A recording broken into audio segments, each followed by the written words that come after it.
नमस्कार दोस्तों, श्री गंगा न्यूज़ में आपका स्वागत है। इस समय हमारे साथ में वरिष्ठ समाज सेवी घनश्याम दत्त निषाद हैं। ये जो कि निषाद पार्टी में भी रह चुके हैं। इनसे हम जाने निषाद पार्टी 16 तारीख को स्थापना दिवस मनाने जा रही है। निषाद पार्टी स्थापना दिवस पर इनका क्या कहना है, इसे हम जानेंगे। सर, ये स्थापना दिवस नहीं है, यह एक परिवार को पावर में स्थापित करने का दिवस है और इस दिवस के लिए समाज के लोगों को बुलाया जा रहा है। लेकिन समाज के लोग भी जिस तरह से ये षड्यंत्र के तहत समाज का उपयोग करते हैं, समाज अब षड्यंत्र का शिकार नहीं होगा, बल्कि अब समाज इस स्थापना दिवस अर्थात जो परिवार को पावर में स्थापित करने का दिवस मनाया जाएगा, इसमें समाज के लोग आकर के यह बात बुलंद करेंगे कि जब तक निषाद समाज को मझवार आरक्षण नहीं, तब तक भारतीय जनता पार्टी को और उसके गठबंधन को वोट नहीं। इस नारा को बुलंद करते हुए समाज के लोग संकल्प लेने के लिए तैयार हैं कि 2024 में आरक्षण नहीं मिला तो हम भारतीय जनता पार्टी को नेस्तनाबूद करने में कोई कोर कसर नहीं छोड़ेंगे। तो बताया जाता है कि निषाद पार्टी की स्थापना ही आरक्षण के लिए हुई। तो क्या लग रहा है कि आरक्षण को ये लोग भूल गए हैं? राष्ट्रीय निषाद एकता परिषद और निषाद पार्टी यानी निर्बल इंडियन शोषित हमारा राम को, इसका उद्देश्य ही था निषाद समाज के हक अधिकार को दिलाना, न कि किसी एक परिवार को पद और प्रतिष्ठा और पावर में स्थापित कराना। यह समाज को गुमराह करा करके अपने व्यक्तिगत हित और अपने बच्चों के हित में सारे काम किए जा रहे हैं। आज तक 12 वर्षों के संघर्ष में आदरणीय डॉक्टर संजय कुमार निषाद जी ने समाज से जितने भी आश्वासन दिया, जितने भी इन्होंने समाज को जो बताया है, जो वचन दिया है, किसी भी वचन को पूरा नहीं किया है। हर आश्वासन इनका झूठा निकला है और आगे भी ये अपने झूठे आश्वासन की बदौलत 2024 में अपनी और भारतीय जनता पार्टी की बैतरणी जो पार कराना चाहते हैं, निश्चित रूप से समाज के लोग यह बैतरणी पार नहीं देंगे जब तक समाज के सामाजिक मुद्दे का हल नहीं हो जाएगा। सर, इनका स्थापना दिवस भी वहीं मनाया जा रहा है जहां निषाद महाकुंभ आयोजित रहा, उसी पार्क में। क्या लग रहा है कि ये अपने ताकत दिखाने के लिए किस तैयारी कर रहे हैं क्या?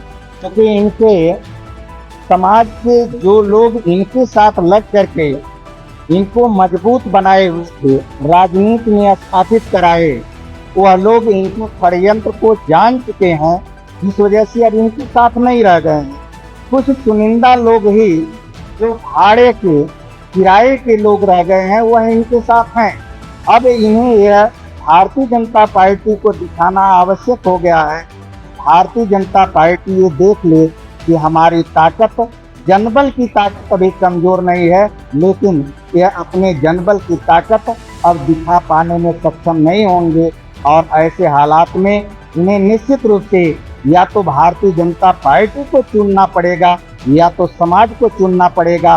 समाज को चुनते हैं तो भारतीय जनता पार्टी से इन्हें हाथ धोना पड़ेगा और समाज को नहीं चुनते हैं, भारतीय जनता पार्टी को चुनते हैं तो निश्चित रूप से समाज से इन्हें हाथ धोना पड़ेगा। अब समाज इनके बहकावे में आने वाला नहीं।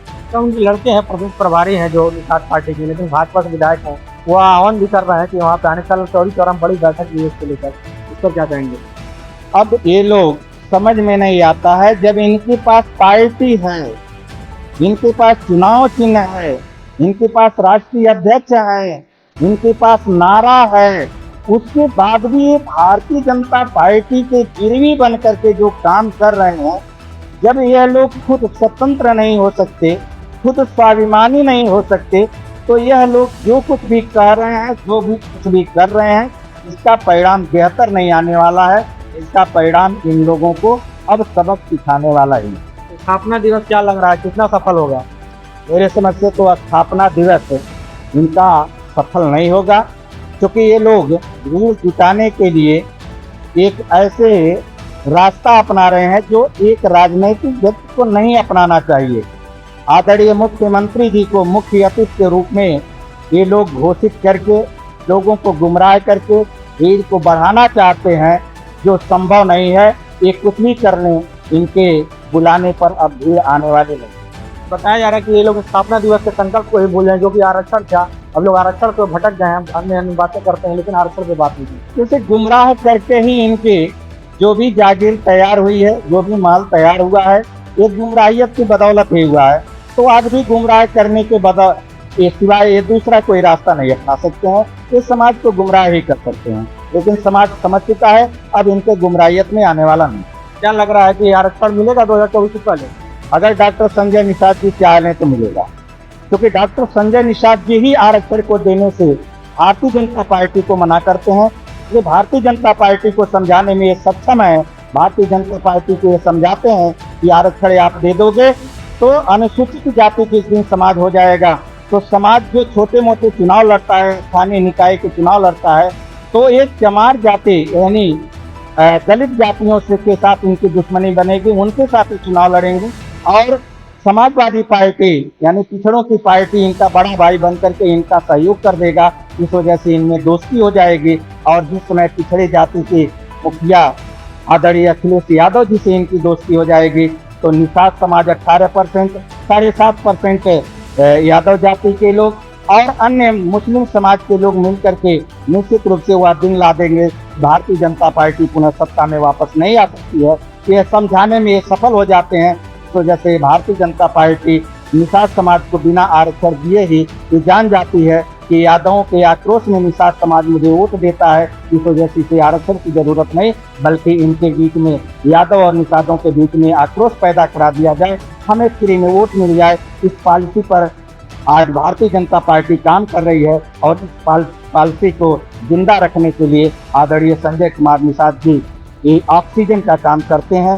संजय निषाद जी ही आरक्षण न मिलने के दोषी हैं। यदि डॉक्टर संजय निषाद जी के साथ समाज साथ छोड़ दे और समाज खुद भारतीय जनता पार्टी को ये साबित कर दे कि वोट आरक्षण नहीं तो भारतीय जनता पार्टी वोट नहीं, ये साबित करने में अगर सक्षम हो गया तो 2024 से पहले भारतीय जनता पार्टी निश्चित रूप से निषाद समाज के लोगों को मझवार जाति का आरक्षण दे देगी। ये थे हमारे साथ में घनश्याम दत्त निषाद ने साफ तौर पर अपनी बातों को रखा कि आरक्षण किसने रोका, ये इन्होंने बताया और स्थापना दिवस पर भी जमकर अपनी भड़ास भी निकाली। गंगा न्यूज़ के लिए गोरखपुर।